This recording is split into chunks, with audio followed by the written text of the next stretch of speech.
And Private Harry eyeballs front page.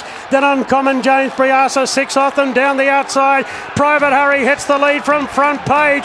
Private Harry becomes a general in the Group 1 Galaxy. Private Harry ran down front page.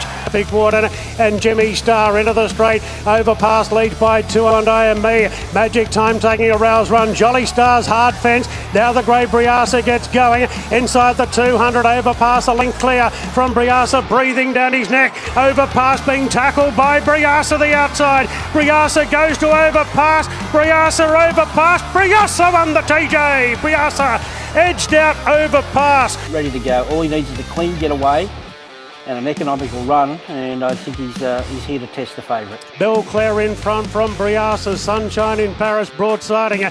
Jimmy Star is looking to slice through as Briasa went up to claim the front now. 200 to go. Briasa a length and a half clear from Sunshine in Paris. Jimmy Star, Jolly Star late. It's Briasa in front. Jimmy Star levels up. Jimmy takes the shot and won the All-Age Stakes. He knew he had a horse with a big finishing sectional. He shoved out and then he just launched on them late. He's a worthy slot horse for sure.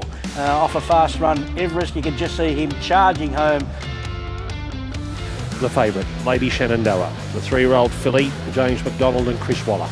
Yeah, well, what can you say? She's a dominant filly. She looks all class. Interesting to see what James does from this draw. It won't be easy. And the filly is starting to hit top gear. Firestorm from a long way back, but Lady Shenandoah moves up at the 150. Lady of Camelot Brave. Lady Shenandoah from Lady of Camelot Firestorm, and Lady Shenandoah won the Group 1 Kilmore. Only narrowly Firestorm a cracking second. Yeah, she's a very special filly, and that is 5 in a row. A Group 1 second behind one of the best fillies in the land. We're going to, the sad part is, Ronnie, we're not going to see them clash. Lady Shenandoah, Autumn Glow and Treasure the Moment. They're three exceptions. They're exceptional. The good fillies we've had just keep getting better and better and better. She's already there. So our job is to try and get her to that next level again of repeat success at Group 1 level. So it's not going to be easy for her. And some of those great horses we've had have been later maturers, so I don't like to compare, but Winks wasn't doing this at Winks' age. Yeah. Treasure the Moment. Oh, we know we got some ripping fillies around, your Lady Shenandoahs, your Autumn Glows, but this filly's a class filly who's been dominant on a winning streak all the way through. And quickly, Treasure the Moment, given the cue by Lane, and racer to the lead from DeClichy Boulevard, who's fighting on gamely, and Benegill's doing best of the rest and running a big race on the outside. Treasure the Moment, 200 to go, a length in front. Benegill goes to second, well clear from the rest. Treasure the Moment is 7 in a row, her second Group 1. Treasure the Moment, a class above. And the Oaks is there for her taking, but Benegill will certainly have plenty of admirers.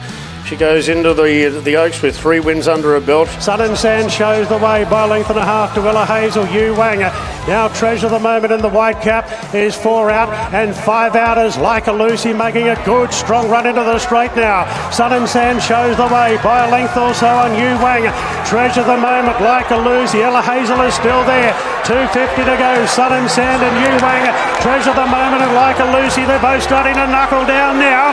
In the centre, Treasure the Moment. She's really lifting. Sun and Sand in front, but Treasure the Moment captures the moment. Another big win, claiming the Oaks double. Aliana 175 out, 2 lengths clear from Willie Do It. Firm agreement, but she's really opening up now, Aliana, and the filly's going to destroy them in the Derby. Aliana, different class. Boy, she towed the boys up by 5. Wow, she is different class. The filly Aliana, not many can do it. Treasure the Moment, 7 in a row, 2 Group 1s, and on target. Oh, look, she's proven at that distance, and she's going to lap it up.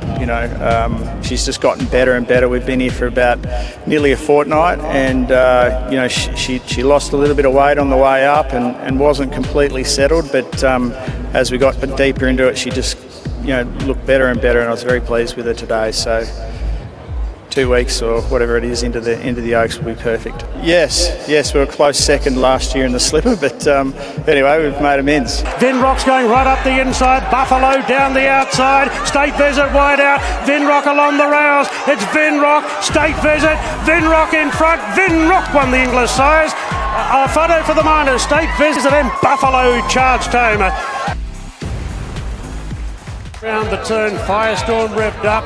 Further back is Anisette as they straighten up now. And Rise at Dawn comes up the rise, being tackled by Pericles. Will Patronage, another will the outside. Steffi Magnetica's angling into the clear.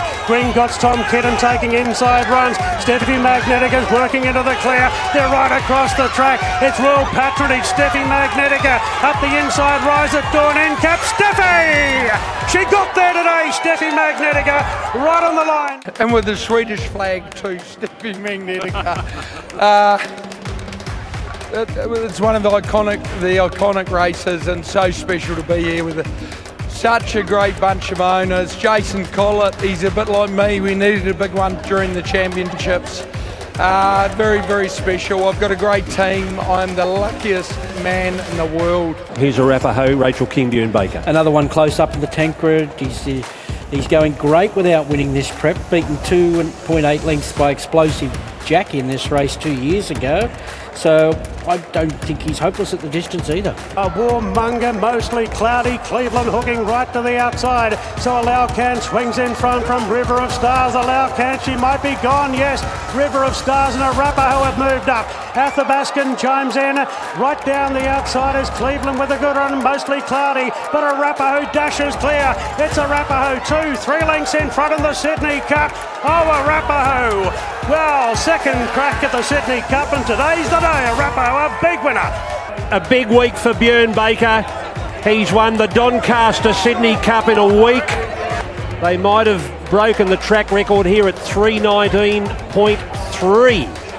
Oh, you can just see what this horse means to everyone. He's just been a superstar. He's won races we never thought he even should have been in at the start, and to do what he did today, look, I probably had as many doubts as everyone else about 32. I wasn't quite sure, but the one thing I always say to everyone is I've never ridden a horse so honest. Credit to Bjorn and his team. They had him perfect cherry ripe today. He couldn't have been any fitter and feeling any better. We get a bit emotional about this horse at the stables. We love him. He's a sound horse. We know he's got acceleration, and that's where having a father that won everything but the Melbourne Cup comes into it. So so impressive and great ride today. Rachel King just held him up, and he exploded, which he can do. I love it. I'm lucky. I'm the luckiest man in the world, and I'm just lucky to train good horses that are fit, healthy and well. Look, her rotation has her pretty short here, understandably so, in a high-quality race, stacked full of depth, but she's the go-to horse, and I've got no argument with that. Obviously, super consistent this time round, but it's definitely the best that she's looked this preparation. She's lost that sort of whispery hair look, and yeah, she looks outstanding. Here's Sistina. She was quite keen cantering around to the gates, and she's just absolutely in pristine order as she normally is. There's nothing that ever seems to faze her. So they're locked and loaded. The favourite drawn, barrier 1 via Sistina. Stand by. Off here on the Queen Elizabeth Stakes. Faulkner Park jumped well with Tom Kidd and Lindemann, and Geoglyph's pretty handy. Now, Deny Knowledge is a few lengths off the lead. Wider outline Infantryman and Via Sistina about midfield. Bayona bursting through the pack, improving together with Vauban. And Deny Knowledge strides to the front by 2 lengths on Light Infantryman. Lindemann was happy to take the sit in third. 2 lengths away to Geoglyph, a lot handier in the run. On the inside of Tom Kidden, 2 lengths further back to Bayona, who's just shading Buckaroo and Via Sistina, almost in the second half of the field there in the white cap. Out by 2.5 on Light Infantryman. Then Lindemann in a very handy third, 2 to Tom Kidden, who's just tugging along at this point.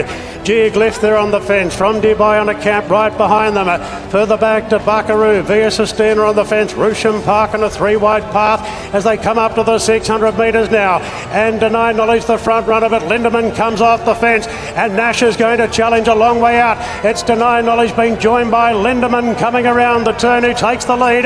Then Tom Kidden, Dubai is winding up on the outside from Light Infantryman. And now Via Sistina. She's looking for the runs behind them. She'll have to go back to the inside. Lindemann takes the lead to the 200, but here comes Via Sistina. She's slicing through the pack. Dubayana and Chaelwolf down the outside, but Via Sistina takes the lead inside the 100. She's drawn clear from Dubayana and Tom Kidden, and Via Sistina equals the record of the Great Winks with 7 Group 1s in a season.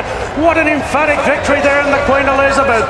This incredible mare has done it again, Via Sistina, after what was heartbreak last year when they all missed the boat behind Pride of Jenny. Via Sistina finally claims her Queen Elizabeth. 13 wins on the board from 24 starts in a career now. This 7-year-old mare by Fastnet Rock. She came here, immediately won in the Ranvet. That was 12 months ago, and she's gone on a rampage ever since. What a champion mare she is. To do what she's done in this short time in Australia is amazing. Absolute superstar win there, Ronnie. Like you said, it looked like James was in a bit of a tricky situation there at the top of the straight, but he just bided his time. Once he got the runs and he pushed the button, she was electric. She was an absolute superstar there today. I think that we were saving ground. It was an economical run, and we had the right man aboard. James has continued to mature and not panic, and that's the key to winning these big races. The big jockeys win them all the time, and to have one of them on your horse's back, it's a big plus for your team. Yeah, she's very good. And the trainer that trains her, he just picks her up beautifully every time. You know, he did it for a Cox Plate, he's done it for a Queen Elizabeth, and look, you could poke holes in her performances coming into today because she hasn't been winning by big margins, but that's the type of horse she is now. She's only does what she has to. She felt like she was going to rip away, and then at the furlong, and she's just doing enough, you know. So very good horse. There was one little worrying moment, but it's I thought the one I was following was going to kick for a gap, and he just didn't go for it, and I ended up back off him. But she was superior in the end. Once they got those gaps, sliced through, bang.